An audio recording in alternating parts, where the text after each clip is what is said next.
moving into our final section before lunch. Thank you very much. So at this point, I'm delighted to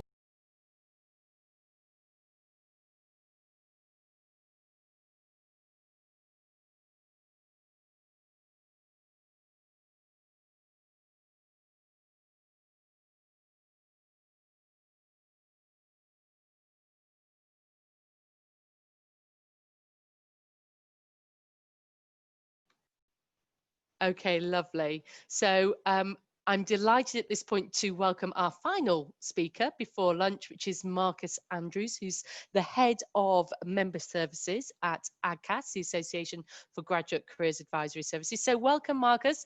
Lovely to see you. Just whilst Marcus is switching on his microphone and sharing his slides, I will just give him a little bit of an introduction for those of you who don't know him. So Marcus has been with AGCAS for quite a little while now, actually, haven't you, Marcus? How long is it now? Longer than I wish to remember. Absolutely, absolutely. And is here really to talk to us today about a blend of insight and research from the AGCAS membership base, talking about careers delivery, fact and fiction. So at this point, I'll hand over to you, Marcus. I'll join you with just a couple of minutes to go to let people know that it's time for lunch. But over to you. Thank you, Marcus. Marvellous. Thank you, Rebecca. Thank you so much for that intro. And it's a pleasure to join you. For those of you that love a good 90s throwback, when I was preparing for my session, I was reminded of that great British romantic comedy, 4 Weddings and a Funeral, and its strapline, 5 good reasons to remain single. I'm not meaning this literally, but when I was looking at my 4 myths and a reality, I felt like these were 5 good reasons to be working in careers delivery. And what I'm going to hopefully do is use AGCAS research and insights from some of our key partners to explain why. And for many of you, these aren't going to be any surprises and nothing that you aren't aware of. But hopefully the statistics that I'm going to run through help to highlight the important role that those of us who work in careers delivery have to play. By the way, I do recommend after today taking some time and going and watching the movie, if only to enjoy and in some of our cases reminisce about the 90s fashion. So who are AGCAS? For those of you who don't know, we're the Association for Graduate Careers Advisory Services, and we are the expert membership organisation for higher education, student career development and graduate employment professionals. Through our around 4,000 global members and affiliates, we support the best possible careers outcomes from higher education for individuals, institutions, society and the economy. And we do this through 5 key areas. Advocacy, through thought leadership, we're helping to inform the debate in this area and provide answers by tapping into the expertise of our members. By bringing our members' knowledge, resources and expertise to policy development, we're ensuring that any change is hopefully fully informed. Research and knowledge, creating support and resource for the development of the expertise in our profession. Learning in the act of ongoing professional development, of which we're all about in this profession, through things like training, conferences and events. Community, we are so lucky as a membership organisation to have such a vibrant membership, which brings together a whole host of individuals, institutions and mission groups across the careers and employability space. And quality, demonstrating the level of professionalism with which our members are fulfilling their purpose. Quick bit about me, I started in graduate recruitment and training straight after graduation. My first day on the job was cold calling small to medium enterprises in the Staffordshire region, encouraging them to recruit students and graduates. Over the years, I've worked in careers, employer engagement, enterprise and business startup, careers and peer-to-peer mentoring, as well as student marketing and placements. So I feel like I've worked in most, if not all, areas of careers and employability. And now as head of member services at AGCAS, I get to support the profession by leading on the strategies for community learning and quality. So what am I going to talk about today? As a professional association, one of our roles is to help our members continuously develop their expertise and give access to up-to-date resources, research and publications about careers and employability. We produce our own research and publications, but also proactively encourage and facilitate our members to share knowledge and best practice and even do their own research. There's quite a few misconceptions in the world of careers and employability that many of us will know, and that what I'm trying to do today is get AGCAS research to show that it's either not true or more complex than what people originally think. So over the next 10 minutes, I'm going to try and do a bit of reality checking. So first thing, in 2012, an article was released in Forbes with the title, "Is the Careers Fair Dead?" The argument felt that careers fairs, those large-scale market-type events, are not an effective method of student and employer interaction. Whilst they might be attended by thousands of students and hundreds of employers each year, this is still a small fraction of the overall student and employer populations, and that didn't allow for meaningful interactions, much more transactional, which disadvantages some. But 8 years on and fairs are still going. The other side of the argument states that careers fairs can often provide a main opportunity for direct contact with recruiters. And previous AGCAS research shows increasing numbers of students attending fairs year on year. Okay, granted that our research was done before COVID-19, so it's interesting to see what's going to happen now. Over the past few months, career services have been delivering remote and online fairs and haven't actually been reporting a drop in attendance. It's like a lot of things at the moment, it's just different. Saying that, one of our international service members, University of Cape Town, during their recent online expo, recorded 15,000 students attend the event. That's significantly more than what they would have seen at a physical fair. To put the number into context, that's over half of the whole student population of that university engaging with those employers in some form. So are they actually an ineffective method? Our employer engagement task group have looked into this. They found that careers fairs online, remote, face-to-face, both general and sector-specific, struggling with that word, were rated the most effective employer engagement activity by both employers and university professionals alike. However, in interviews with employers, they did still suggest that smaller, more talented and more tailored opportunities to meet students were still preferred. We know that COVID-19 has changed the way that people interact, so it's mostly a myth now. But I can't say that it won't be in the future for absolute certainty. We will be following up with more research to see whether or not this perceived effectiveness of careers fairs changes in the post-COVID landscape. If you do want to read more about this subject, I recommend a brilliant piece of research by AGCAS member and Director of Careers and Employability at Manchester Metropolitan University, Dr. Stephen Boyd, titled "Expectation, Interaction and Transition, a Study of University Careers Fairs," in which he surmises that careers fairs are a significant factor in making the transition from university to career. Okay, second, some people believe that international students come to study in the UK only in order to get a graduate job in the UK, but is it true?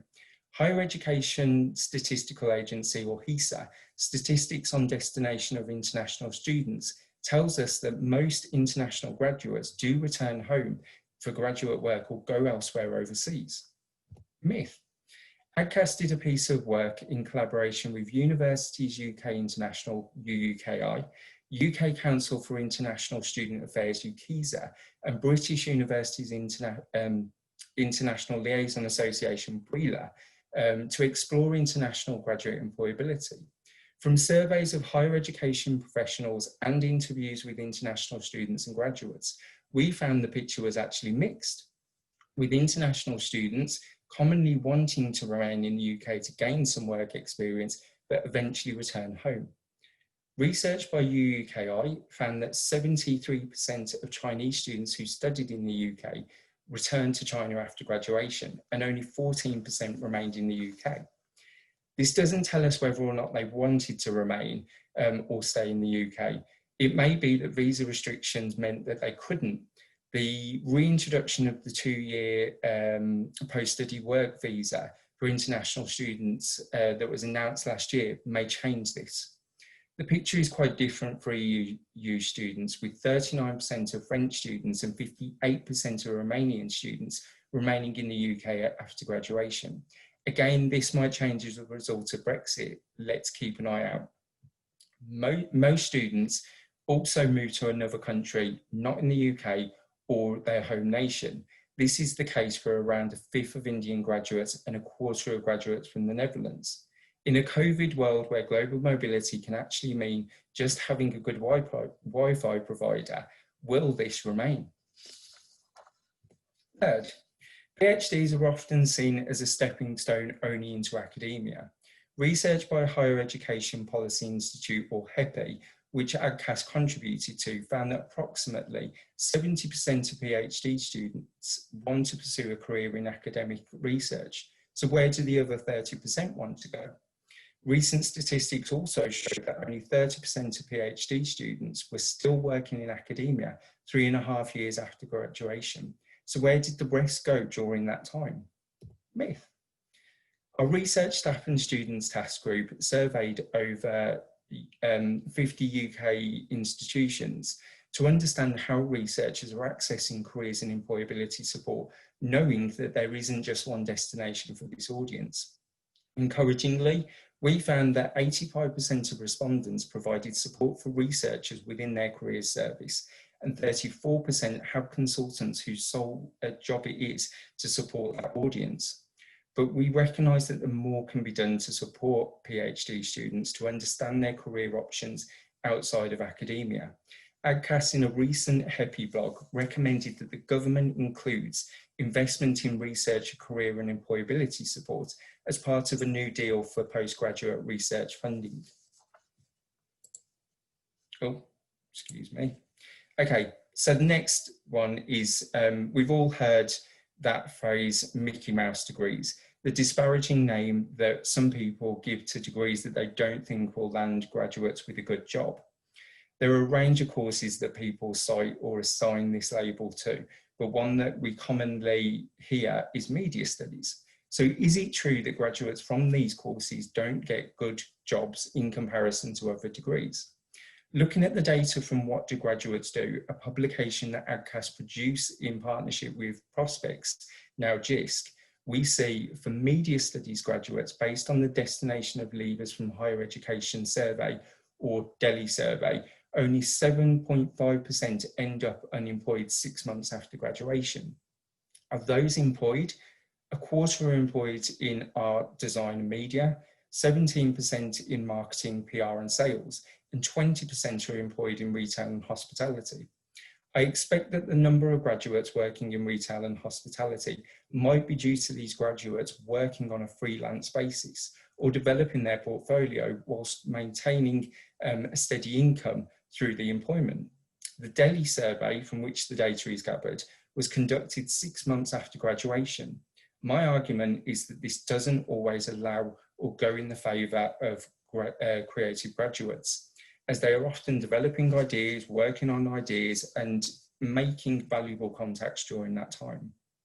AGCAS, along with JISC, are currently in the process of analysing the newest data set, Graduate Outcomes, which has a 15-month survey point. The later survey date may give us some interesting results. But let's compare media studies to, say, a science, technology and engineering or maths degree, which is sometimes referred to as STEM degree, like biology. So for biology, we see less graduates working at 47%, but a higher proportion in further study at 33%, a similar proportion of unemployed at 6%. The most common employment type for biology graduates is associate professionals and technicians at 20%, and retail and hospitality at 19%. Only 9% are employed as science professionals and 2% as health professionals, which might be where we would be expecting these graduates to be working. What's this telling us? The same proportion of graduates from both disciplines are working in hospitality and retail after 6 months, but a smaller proportion of biology graduates are in work or working in jobs that is expected of a biology graduate to be working in. Does this fit with where we are led to believe about Mickey Mouse degrees? It's a myth. Of course, the Delhi survey only provides a snapshot. The longitudinal education outcomes LEO dataset gives us some longer term information. The median salary of a bioscience graduate 5 years after graduation is £24,550. The median salary of a media, journalism and communications graduate 5 years after graduation is £23,400. That's just around £1,000 difference. Bioscience graduates were only 1.4% more likely to be in sustained employment and further study than media, journalism and communication graduates. So again, after 5 years, there's very little difference. But it's important to note here that we're talking about good jobs being those that are full-time, have good salaries and are linked to the graduate's degree. Some people might be doing a good job that they love that's poorly paid in comparison to other types of jobs. For example, the most recent creative skill set workforce survey shows that the average income across the creative industry is £33,900, but salaries in the film industries average just £23,150. Is the problem then that studying Mickey Mouse degrees are causing graduates to earn less over a lifetime? Or is the problem that the arts sector is just generally underfunded and salaries are low? In summary, there are differences in outcomes from different degrees. I don't deny that. I disagree though with the statement that students on certain courses don't get good jobs. And we are going to explore graduate perceptions of good jobs and value for money in degrees in the next edition of What Do Graduates Do? So here's the reality. Graduates of Black, Asian and other ethnicities are more likely to be unemployed than white graduates 15 months after graduation. Using the graduate outcomes data, we see that 8% more white graduates from the UK in full-time employment 15 months after graduation than Black, Asian or minority ethnics, also sometimes referred to as BAME graduates. And BAME graduates were more likely to be unemployed than white graduates at the 15-month survey point. Outcome gaps can be seen between other student groups. A lower proportion of graduates with a known disability go on to full-time employment than those with no known disability. Graduates with a known disability were more likely to be in part-time employment or voluntary work than those graduates with no known disability. A higher proportion of graduates from state-funded schools or colleges went into part-time employment than those from privately funded schools. And graduates from low higher education participation rate neighbourhoods were less likely to go into full-time employment than those from higher participation neighbourhoods. Historically, it's assumed that participation in higher education has a social levelling effect. Once you're in, you'll get ahead. Clearly, this isn't the case, and there is a lot of work to be done by the whole sector, with careers and employability professionals at the forefront to reduce those inequalities in outcomes. By using data available to us, looking at research and taking the time to develop our knowledge, we as professionals are able to inform and develop our practices. What we think we know isn't always the case. And if I can give you all one piece of advice, dig more into something, keep exploring it and don't stop reading around the subject, because that's the way a careers professional ensures that what they are doing is right for their stakeholders. If I was to give an insight to students or recent graduates working in a career service, I would say that as part of a profession that makes a real difference to people's lives, a profession that constantly seeks to innovate and improve outcomes, I hope they'd enjoy the experience to help address issues that I've spoken about today. From a personal experience, it wasn't the career that I said I wanted to do, but it's the career I know I needed to be in order to make a difference. Rebecca, I've seen you popped up, so I'm probably over time. So You're spot on time, Marcus. Thank you. And what a wonderful note to finish on, to say that this sector, this industry that we work in is one that is an engine for genuine social change that can address these gaps, these systemic issues. We're part of a big picture network of people who can really make a difference in the work that we do. And I think, you know, that's a wonderful note for us to finish this morning on, and really relates back to some of the very early sessions we had this morning, hearing from brilliant career leaders about how adopting this peer-to-peer model, particularly in Jane's team in Leeds, who are very much focused on using their peers to address widening participation, and the different demographic groups that Ali talked about at Kingston as well, using these peer-to-peer and student-led models to really help career services to engage with those student populations in new and different and innovative ways. And what an opportunity we have. So thank you so much for sharing both the insight of AGCAS members and the research that underpins that. We'll be sure to signpost people following up from today where they can find more information. Thank you so much, Marcus.